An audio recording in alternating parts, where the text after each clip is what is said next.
با سلام خدمت همراهان عزیز برنامه همراه اشکان. امروز فصل اول از برنامه همراه اشکان در خدمتون هستیم، در کنار دوست عزیز و همراه همیشگی هم امیر جان عزیز سلیم. چطوری عزیزم؟ خوبی؟ سلام، خیلی ممنون از دعوتت. مرسی، ممنون. خیلی خوش اومدی. اومدیم امروز که با هم یک گپ و گفتی بکنیم راجع به موضوعات مختلف کاری خودمون. ممنون که عالی. هستی مثل همیشه در کنارمون. مرسی، خیلی هم عالی.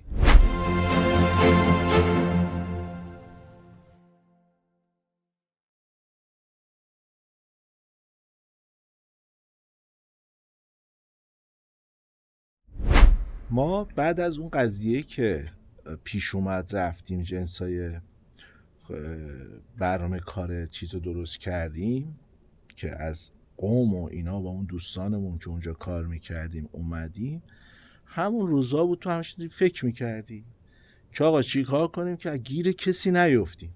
داستان کرج پیش اومد، داستان بچه های تیموری و اون دوستای آقای فرجی و اینا پیش اومد همش دیگه. آره، کارگاه محمدزاده اینا اسیر بدقولی بودیم دیگه. آره. از بس که این صنف گیرش همون بدقولیا بود دیگه، مجبور شدیم که بریم برای اینکه گیر این کارا نکنیم بیایم این کارا رو شروع کنیم. ولی خب اون گیره هم برامون خوب بود دیگه. ما هر جا که گیر افتادیم یه نقطه‌ای بس همون بودش که شروع خوبی کردیم. خیلی سختی کشیدیم ولی خوب بود. هر جا گیر کردیم رفتیم خودمون دنبالش، دیدیم که خیلی بهتره خودمون این کارو بکنیم. آره. اون شبی که به اون آقای دکتر فروزش بود، آره، که یه مبل چستر سفارش داده بود به ما، گیر کردیم رفتیم کرج نشستیم تا نصف شب. یا آب نتونستیم پیدا نمی‌کردیم اونجا نشستیم. یعنی این جاهایی که ما گیر کردیم همش برامون شد پیشرفت. اون زمانی که اگه یادت باشه راجع به موضوع کار تولید یه مدل کار بود واسه آقای پورحسینی که می‌خواستیم ما کاناپه‌هاشو بزنیم، چقدر گرفتار شدیم دیگه. پیش مال همین علی نجار بود اونجا، چقدر اذیتمون کرد. خیلی. ولی بیشترین فشاری که آورد ما مجبور شدیم که خودمون کارگاهمون رو تجهیز کنیم فروشگاه شریعتی بود. ما موقع شریعتی بود 4 تا کارگاه نمیتونست کار ما رو بده دیگه. آره. یه سری کار MDF میزدن، سرویس خوابا بود، مبلمان بود، ناهارخوری بود. بعد هر کدومش هم تقریبا 2-3 نوع جنس بود دیگه. آره. بیشترین جایی که به ما فشار آورد که ما کارو یاد گرفتیم رفتیم بیشتر تو دلش، از ترید در اومدیم، از اینو بخر به اون بفروش و اینجا رنگ کن، اونجا اینو پایه بزن، اینجا رکوبی کن، اونجا خیاطی کن، هی این جا به جا شدن بیایم متمرکز بشیم.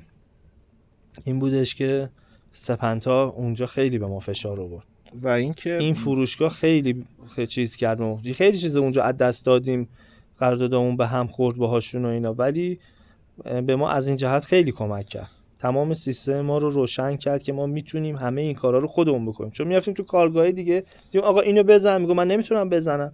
خب بعد چی کار کنم؟ بهش میشستیم تازه یاد میدیم. قربونت برم تو دستگاه داری، نیرو داری، اینو بردار از اینجا اینجوری تولید کن، اونو اونجوری تولید کن.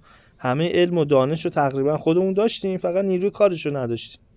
این شد که همه رو آوردیم دقیقاً همون جاهایی که ما گیر کردیم و همون جاهایی که فرصت‌ها استفاده کردیم. یعنی یه وقتایی اینا باعث شد که ما رشدای خوبی کنیم. من هیچ وقت یادته ساعت 8:30 صبح میرفتیم بازار پارچه سفارش‌ها رو جور کنیم. یعنی 8:30 صبح میرفتیم تا ساعت 5 بعد از ظهر که فقط پارچه ها رو جور کنیم، بعد ببریم اینا رو تقسیم کنیم توی کارگاه‌ها، بعد حالا سر تایم بندی‌ها استرسشو بیا. یعنی واقعا اون اتفاق خوب بود. بعد از اون که اومدیم هیچ وقت یادم نمیره اومدیم که رفتیم نشستیم توی بحث اینکه بخوایم کارگاه‌هامون رو تجهیز بکنیم، چقدر سختی کشیدیم، چقدر سختی بود تو اونجاها. ولی خب امروز که بهش فکر میکنم میگم خب خوب بود. یعنی فرایند این اتفاقا واسمون ماحصلش خوب درستی رفتی. به نظر من مسیر درستی رفتیم. هر کیم تو کارش این مشکلاتو داره همه از همین مشکلاتشون رشد کردن. حالا ما تو بخشای دیگه همونم که کار کردیم هر جا گیر کردیم اگه رفتیم این نمایندگی گرفتیم از بس که گیره یه نمایندگی افتادیم که نتونست تعهداتش رو نسبت به ما عمل بکنه، ما نسبت به مشتریمون. واقعیتش هم همین بود. ما اگر رفتیم چیز کردیم مثلا از کارگاه‌های کرج و قم و سمنان و گرمسار و اینا دیگه جنس نگرفتیم، خودمون شروع کردیم تجهیز شدن، به خاطر اینکه نمی‌تونستیم جواب مشتریامون رو بزنیم، جواب مشتریامون رو نمی‌تونستیم بدیم. حالا ممکنه خیلی زیادم نبودن ولی برای ما اون موقع زیاد بودن و بزرگ بودن. تا 12 شب میشستیم بانتمون بیاد از اینجا جنس رو ورداره ببره خونه مردم، هزار جور شرمندگی میکشیم. کاری که پارچه‌شو از صبح خودمون میگرفتیم، پولشو خودمون میدادیم، میبردیم میآوردیم، نهار خیاط طرفو میدادیم، نمیدونم غیر از این بود مگه وانتیه میومد شامشو میدادیم، اینجوری میکردیم اونجوری میکردیم، کارم تازه خودمون یاد طرف میدادیم. فقط اونا تو یه ویژگی که نسبت به من داشتی این بودش که از هیچ داستان هراس نداشتی. من همش نگران بودم، یعنی استرس همواره با من بودش که و من فکر میکنم که دلایلی که ما موفق شدیم میتونم به جرئت بگم که این مکمل هم بودن ها بودش. یعنی وقتی که مثلا میگفتم وای امیر اینجا رو باید چیکار بکنیم، مثلا تو گفتی نگران نباش اصلا ولش کن خودمون استارت میزنیم. یعنی این چی میگن حرکت رو به جلوی تو و این که اصلا تو فکر بهش نمی‌کردی، میگفتی نه انجامش بدیم، صبح خودمون کارو میریم انجام میدیم. یعنی که دلایلی که من همیشه میگم به بچه‌ها میگم امیر یکی از بزرگترین ویژگیاش این بودش که ما هر جا گیر کردیم آقا صبح استارتشو بزنیم. یعنی اگر کارخونه خودمون رو راه اندازی کردیم یادت نیست مگه شبونه استارت زدیم اصلا بدون که با کسی هماهنگ کنیم جایی بسازیم، اصلا ساختیم تو یه روز و نیم یعنی توی فاصله 48 ساعته شد دیگه. 48 ساعته ما یه سازه ساختیم، نیروها رو توش متمرکز کردیم. خیلی یعنی این یکی از نقاط قوت در از تو بودش، به خاطر اینکه هر جا که ما گیر می‌کردیم گفتی اشکان فردا صبح استارتشو بزنیم بسازیم. ساختیم. یعنی همه اینا شاید هر جا ما توی یک نقطه ضعفی قرار گرفتیم صبحش نقطه شروعمون بود. یعنی اینا همش برامون خوب بود به موقعیت‌های مختلف تو زمان‌های مختلف. یعنی همه حتی هر روز بود دیگه، الان هم تموم نشده، هر روزی به یه نوعی. یعنی همینه وقتی که میری در یه مسیری که بری به سمت موفقیت همینه دیگه، هر روزی به هر نوعی، یه روز گیره این وری یه روز گیره بعد بریم جلو دیگه. کاریش نمیشه که کاری که همه دارن میکنن ما هم میتونیم بکنیم، بقیه هم میتونن بکنن. یعنی کاری نیستش که خب سخته ولی خیلی سخته. یعنی نمیتونیم الان ما گذر کردیم ازش که داریم نشستیم داریم راجعش گپ میزنیم ولی اون چیزی که خیلی مهمه اینه که تو اون مسیر قرار گرفتن و این که ببین ما همزمان تو یادت هستش که دیگه ما هم داشتیم کار ساخت و ساز میکردیم، هم فروشگاه سپنتا رو داشتیم تولید جنس اونا رو داشتیم و کارگاهی دیگه میکردیم. هم این طرف پروژه های خودمون بودش که کار رستورانیامون تعهدات خودمون بود، هم این که هزینه میکردیم که اونجا تموم بشه. خب ببین اصلا امروز اگه واقعا من دارم فکر میکنم اگه برگردیم به عقب میگم وای چیکار کردیم. بله همه اینا که میگی جزو مشکلاتش بود ولی اون تجربه‌مون هم اونقدر نبود. یعنی اون کم تجربگیه بیشتر اذیتمون که ما داشتیم تو کار تجربه می‌کردیم همزمان همه اینا رو که گفتی. اون تجربه هم اگه تجربهشو داشتیم، اگه امروز بود که کاری نداشت که من صبح بنا میسازم، نیرو توش میذارم، تجهیز میکنیم، برق میکشیم، دوربین میذاریم، نیرو میاریم، داده داریم، اطلاعات داریم، دستگاه داریم، حالا یه مقدار سرمایه داریم. همه اینا صبح 50 متر 100 متر 60 متر خیاطی میزنم، اینو میزنم اکی بخرم به کی بفروشم، نخ کجا بگیرم، چرخ خیاطی از کجا بیارم، 2 تا خیاط نیمه کاره بیارم. تا اون روز خیلی سخت بود ولی دیگه اون سختی‌ها به نظرم از این سختی‌های امروز راحت‌تر بود با همه سختی‌هاش. الان متحدیم، ما به افراد متحدیم، ما به نیرو متحد شدیم. اون موقع یه دونه جواد بود، یه نفر 2 نفر بودن، شروع کردیم که 2 نفر میشدن پس شدن. امروز 38 نفر آدم داریم. این سخت شده، میدونی یه روز تعطیل، یه روز کرونا، اینا رو تجربه کردی، مریضیه، نمیدونم کرونا، ناراحتی، اعتراض، خوشحالی، همه اینا خیلی ما رو اذیت میکنه. یادت تو بحث کرونا اگه یادت باشه، حالا من الان دارم وقتی بهش فکر میکنم یادم افتاد اسفند ما گفتن آقا همه جا رو ببند. 5 اسفند بود کی بود؟ گفتن آقا همه جا رو ببند. انتخابات مجلس. ما تازه نیرو جور کردیم، 22 تا موقع نیرو بود. آره. 22 تا نیرو بود. گفتیم آقا اینا رو ما نمیتونیم تعطیل کنیم. بعد گفتن فروردین هم به طور کل تعطیل. ما خب ببین حالا شاید وظیفمون بود نمیدونم، واقعا ما پای همه بچه‌ها وایسادیم. یه روزم ما از حقوقشون رو نذاشتیم بمونن، پولشون رو دادیم، بیرونشون نکردیم. اونا هم وایسادن. اونا خدایش بچه‌های کارگاه ما جزو کمترین کسایی بودن که مریض شدن. آره یعنی واقعا ما خیلی شرایط رو ایزوله کردیم برای همه. ایزوله کردیم، تمیز بود، همه چیز مرتب بود، دائم با اون درمونگاه قرارداد بسته بودیم که هر کی مریض شد آقا این آره خیلی این سرما و این داروها و اینا همیشه پیش تو باشه. آره اینا پیشت باشه که بعد ما وارد فاز خونگی اون موقع شدیم. آره. چون سرمون خلوت بود، اومدیم فازمون صنعتی بود، رستورانی و اینا بودش. فاز خونگی این شد که ما تو فاز خونگی بیشتر رفتیم، چون که دوران کرونا اینجوری بود که مردم زیاد تو خونه بودن، از خونه خسته میشدن. بعد که میخواستن یه ذره بیان بیرون، همه به فکر خونه که میشستن اینجای مبلم پاره است، اینجاش کثیف شده، اینجای مثلا سرویس بهداشتیمون اگه آینش بزرگتر شه، خیلی تو خونه بودن بخت میذاشتن. آره. این چیزا هی میومد تو ذهنشون که اگه یه بازسازی بکنم، حالا هزینه های دیگه هم کمتر کرده بودن، حالا ان شاءالله کسی هزینه مسافرت نرفتن، درمان حالا یه خورده بیشتر، یا مثلا خیلی کارهای کمتری کرده بودن، حالا هر چیز دیگه که بود پولشون بیشتر جمع شده بود برای این کار. بازسازی کردن دیگه، همه افتادن به خیلی‌ها افتادن به بازسازی کردن، همه نه ولی خیلی‌ها دوست داشتن که بازسازی بکنن، نشد ولی خیلی‌ها این کارو کردن. ما هم جزء بازسازی‌ها بودیم دیگه. وقتی همه چی میشد نو، دیگه نمیشد مبلم نو نباشه یا تغییر نکنه. حالا یکی تعمیرش میکرد، یکی پوسنش رو عوض میکرد، یکی هم میومد به کل یه چیز جدید میذاشت. این یه فازیه نیاز جدیدی تو سیستم ما ایجاد کرد. همکارای دیگه بودن سرویس بدن، ولی اونقدی بود که نصیب ما هم بشه. آره من یادمه وقتی که ما شروع کردیم به حالا همون بحث کرج بود دیگه، شروع کردیم که چستر رو بزنیم، این بچه‌ها گفتن آقا ما میزنیم کاری نداریم. گفتیم خیلی خوب آقا جواد شروع کن، فردین شروع کن، بچه‌ها شروع کن، داوود شروع کنین.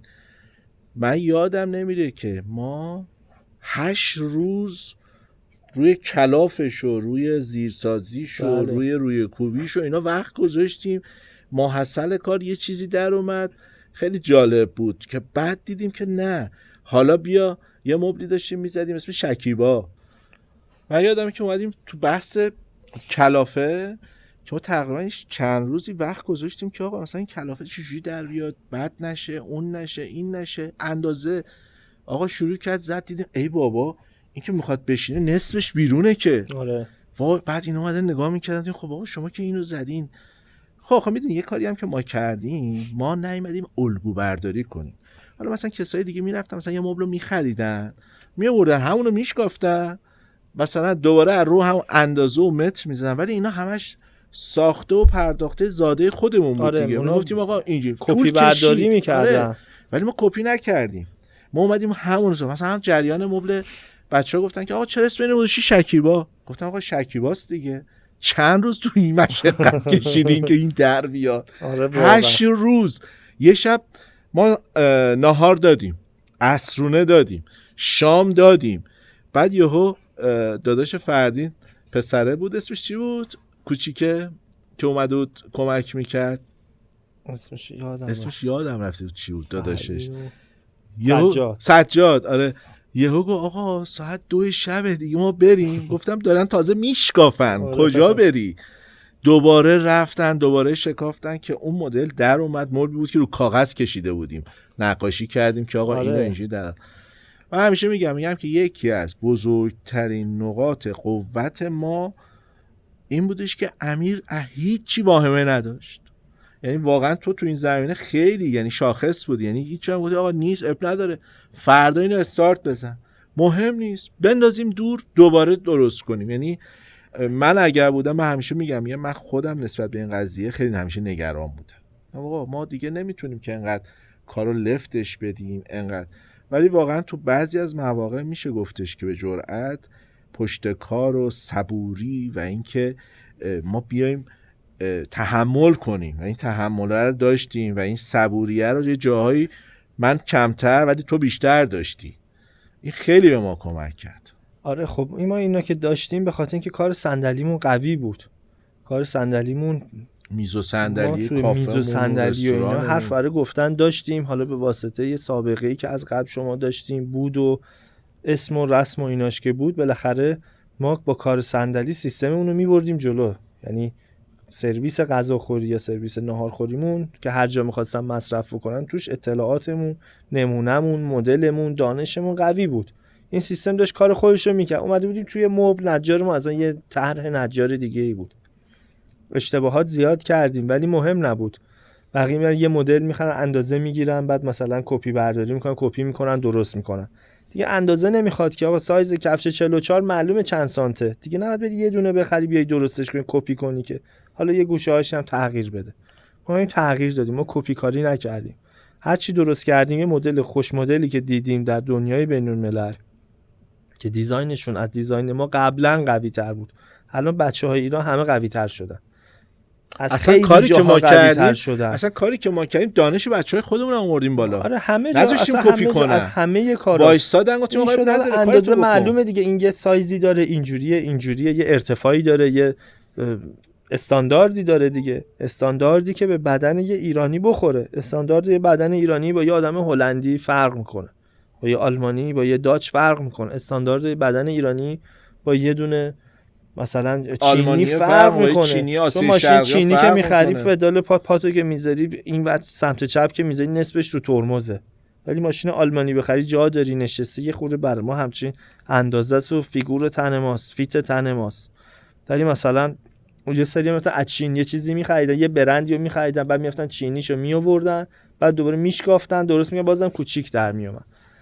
اینا حالا همه سلیقه‌ای و دیزاینیه ولی به یه استانداردایی رسیدیم دیگه. یعنی یه قاعده کلی داره، بایدی نداره که اگر اینجوری نباشه دیگه نمیخرن یا کسی خوشش نمیاد. سلیقه است، چون کاری که سلیقه است توش همه جور آزمون خطا میتونی شدی کجا بود؟ یعنی واقعا یه جایی خسته شدی؟